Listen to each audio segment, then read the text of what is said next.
هنا يسمني عشوي من أيوة أنا في مالتي ما مش حفنا أنا بثتيت جيت مالطا 2019 ونستوديا for nursing course.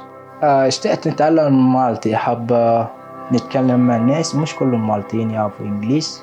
for example أنا خدمت عملت البليسمنت في سان فينسنت وحفنا منه ما هناك ما يتكلموش بالإنجليز، حفنا يتكلموا بالمالتي بس، ومتى تيجي تكلمهم بالإنجليز ما يفهموكش، ومتى تتكلمهم بالمالتي special man متى تكون براني وتكلمهم بالمالتي يفرحوا حفنا. Well, in the beginning it was a bit like I would say challenge because of the language. Being abroad, this is my first time to be in Europe and be in Malta. It was a bit challenge to integrate. It wasn't easy for me as a migrant just to go and make friends, you know. Yeah. In my mind I was thinking that maybe people think migrants are not safe to be friends with. First, when I get the basic of English, I directly went to MCAST full-time course. They had also Maltese for foreigners, and I tried to practice my Maltese with Maltese student, which I make friend of because of that. Okay. I really like being in school, and I like to learn the choice of being in healthcare or being a nurse, or even I dream to become a doctor. 2005, I lost my mother at the hospital. Like her condition wasn't that dangerous to kill somebody. Yeah.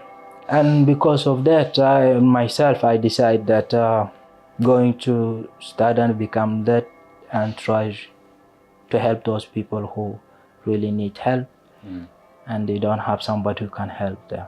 I grew up in Wow. For me, being without my mother and my father even, I didn't see him. So who brought you up? Who was your guardian? My mother, but after? her sister. Her sister, okay, your aunt. Yes. Okay. We have conflicts always there. conflict. We have a lot of tribe in Sudan. We left from there 2011 or something to the capital city. By 1 year, they start war as well. Yeah. They just bomb there. Whoever is there, they don't care. We went to Sudan, to Khartoum, the capital, because from South Sudan. Yeah. And there as well, they start like bullying South Sudanese. But then my friends suggest that we can go to Egypt. Okay. And you can study, you can work and help your family.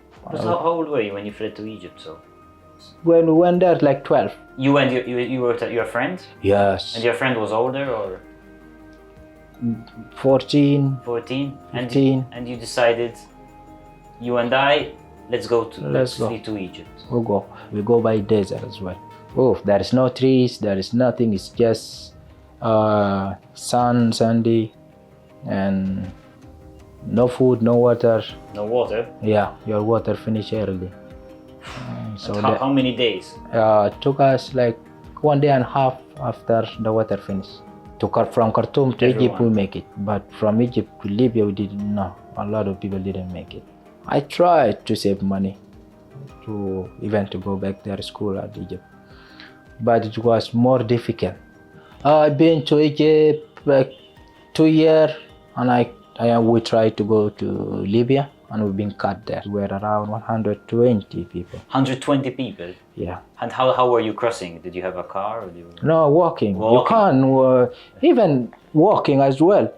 There is dog there. Can smell and hear you.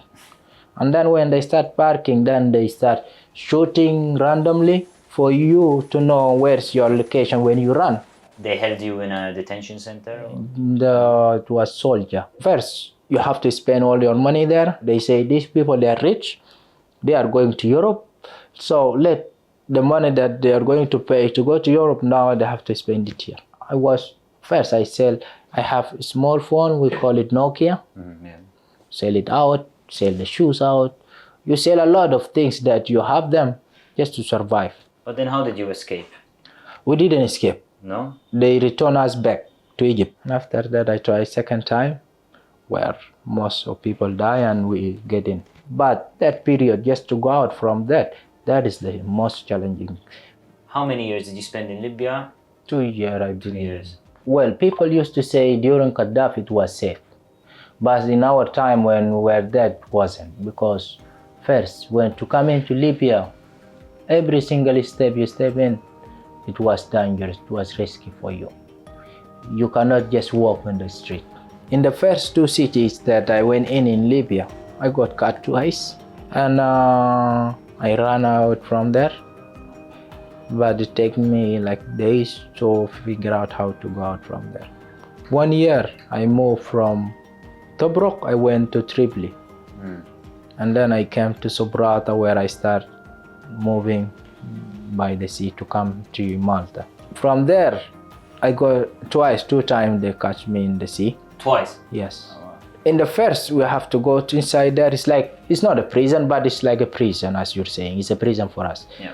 So we went there to the prison and they say, you need to call your family to pay money, or you need to pay us money to go out from here. Money, where are you going to get this money? And we don't have family in Libya even to call them. They find way, 3 to 4 days, they find way to go to escape. And we run. You escaped? We ran from there. The second time, we jumped from the car. You jumped out of the car? Because from the sea, they put you into the big car to take you there. Yeah. So we know if we reach there, you're going to pay money to go out from there. So people who have more experience, they start jumping from here.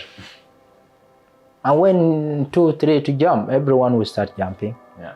And there the second time we jump. But the third time I came in. Amen. I managed Sea Watch to rescue us. All right. But when we were in the boat, when in the Sea Watch who rescued us to come to Malta, yeah, those people, the crew who are working there, who rescued us, we never feel like we were in the sea. We were feeling like at home with family. Because the way they were treating us, the way we were doing to us, it reflects the idea of, it gives that all the Europe the same. Like this is how the Europe is. I just want to ask, are you happy now? Be honest, being at school and doing this, what I'm doing now, this is my dream. I'm happy doing this. But I'm not happy with issue of document. Exactly. And 6 years, being 6 years asylum seeker is really stressful. And as being a student, I lost many opportunity, like to go to do my placement in Italy or in Spain. You couldn't? I couldn't go. In Spain, I couldn't go. We had as well the last one, couldn't go. That's also, it contributes in feeling of integration, because when you see yourself that, for example, you don't have this document, you feel like you're not accepted. You're taking away like feeling of, I'm happy to be at the school, but at the same time, you're taking feeling of, like you go to school just to get work and to get that certificate and to work. You don't go to school because now you're loving school. Mm-hmm.